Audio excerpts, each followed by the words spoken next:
நான் கம்பெனியன். அப்ப அந்த கம்பெனியன்ஸ் உள்ள உட்கார்ந்து இருப்பான்.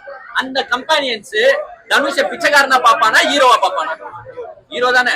ஒரு அடி வாங்கு, நான் வேணான்னு சொல்ல, ஏன்னா நீ பிச்சைக்காரன் அடி வாங்கிதான் அவனும் வாங்குங்க.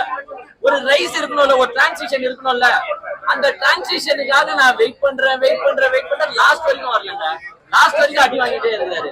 அப்புறமா ஆமா, விடாமுயற்சியில அஜித் சார் லாஸ்ட் வாங்குற மாதிரி இவனும் வாங்கினே இருக்காரு. எப்படி ஏத்துமா ஆடியன்ஸ்? அவங்க பசங்க பாவம், சின்ன பசங்க எல்லாமே தனுஷ் சார் ஃபேன்ஸ்னா ஒரு சின்ன பசங்க, ஒரு 20 to 25, 26. ஆமா, அவன் வெயிட் பண்ணிருக்கான். தலைவா எதுனா பண்ணு, நான் பொங்கி உள்ள வரணும்னு. அப்படி ஏஞ்சுப்பா, அப்படியே படுது. அப்படின்னா எப்படி? 3.25 அவர் யார் கேட்டா உங்களுக்கு இந்த படத்தை? நான் கேக்குறேன், 3.25 அவருக்கு அதுல இருக்கா? ஒண்ணும் இல்ல. இப்ப நீ சாப்பாடு சாப்பிடணும்னு நினைச்சீங்க, அதை எப்படி தெரியுமா எடுக்கிறாங்க? அந்த இலையை அப்புறமா அரிசியை வைக்கிறாங்க, அப்புறமா குழம்பு ஊத்துறாங்க, அப்புறமா காய்கறி வைக்கிறாங்க, அப்புறமா ஒரு வாய்க்குல வைக்கிறதுக்கு ஒரு 4 டைலாக பேசுறேன். ஏன் 3 hour 3.25 hour படம் எடுத்துட்டு போகணுன்றதுக்காகவா?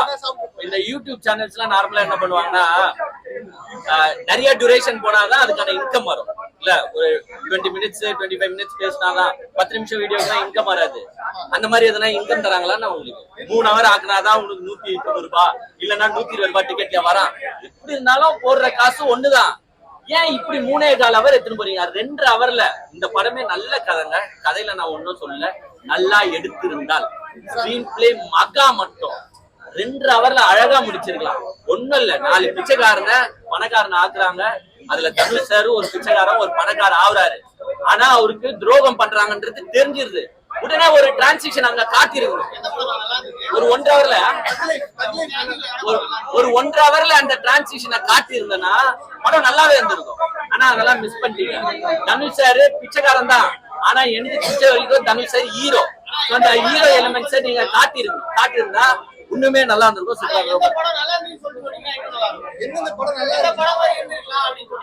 இல்ல இதே நல்லா இருந்தா நல்லா இருக்கும். சூப்பரா இருக்குடா. யார் ரிவ்யூ ஒட்டி பார்க்காத, நீ இன்னைக்கு போய் யூடியூப்ல ஒண்ணும் இல்ல, யூடியூப்ல போட்டு குபேரன் ரிவ்யூன்னு போட்டு, நான் ஒண்டி சொல்ல, அண்ணன் ஒண்டி சொல்ல, நிறைய பேர் சொல்லுவாங்க. எல்லாருமே நல்லா இருக்குன்னு சொல்லிட்டா, எல்லாருமே படம் நல்லா இருக்குன்னு சொல்லிட்டா, என் ரிவ்யூ கொடுத்ததுக்கு நான் மனமாற சாரி கேட்கிறேன். ஏன்னா நாங்க யார் ஃபேனா இருந்தாலுமே சரி, எந்த தலை படம் வந்தாலுமே நல்லா இல்லைன்னு சொல்லிட்டு போவோம். ஒன்னா இவங்க தக் லைஃப் தீவிர சிம்புவோட கொலைப்புச்ச வெறியாம அநியாயமா கழுவி ஊத்துட்டு வந்தான். ஏன்னா அந்த படம் அப்படிதான் இருந்துச்சு. சோ நல்லா இருந்துச்சா நல்லா இருக்கும், நல்லா இல்ல நல்லா இல்ல.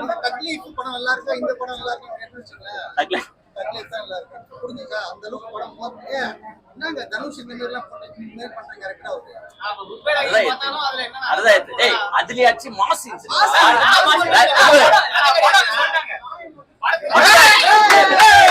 தம்பி வந்து ஒண்ணு இல்ல தம்பி எல்லாம் வந்து தனுஷ் ஃபேன்ஸ். நானும் இததான் எதிர்பார்க்கிறேன். இப்போ குட் பேட் அக்லியை வச்சு பேசுறீங்க. குட் பேட் அக்லில அஜித் ஃபேன்ஸ் கத்துறதுக்காகவே ஒரு 30 சீன் இருக்கும். அஜித் ஃபேன்ஸ் ஏன் விடாமுயற்சி ஓடல? ஏன்னா அந்த மாஸ் எலிமெண்ட்ஸ் மிஸ் ஆயிடுச்சு, அதனால ஓடல. சோ அஜித் ஃபேன்ஸுக்காக எடுத்த படம் குட் பேட் அக்லி. அதே மாதிரிதான் நாங்க என்ன ஒரு அதே மாதிரிதான் தனுஷ் ஃபேன்ஸ் உள்ள என்ன எக்ஸ்பெக்ட் பண்றாங்கன்னா ஒரு மாஸ் எக்ஸ்பெக்ட் பண்றாங்க. ஆனா அந்த மாஸ் வந்து மிஸ் ஆகுது. ஒண்ணுமே இல்ல படத்துல.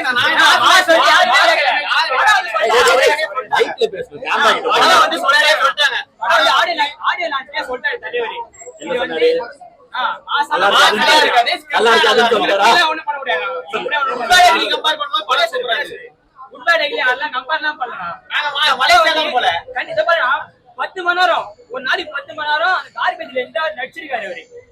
யார் அந்த மாதிரி நடிப்பாங்க சொல்லுங்க? ஒரே நிமிஷம், 10 மணி நேரம் அந்த கார்பேஜ்ல இருக்க தேவையில்ல. அது அப்பேற்பட்ட சீன் அவரு அந்த ஆடியோ சொன்னாரு. யாருமே அஜித்துக்கு தெரியாது. இப்ப கேட்டா தெரியாது. அஜித்துக்கு தெரியுமா? அந்த இதெல்லாம் கிடையாதுண்ணா.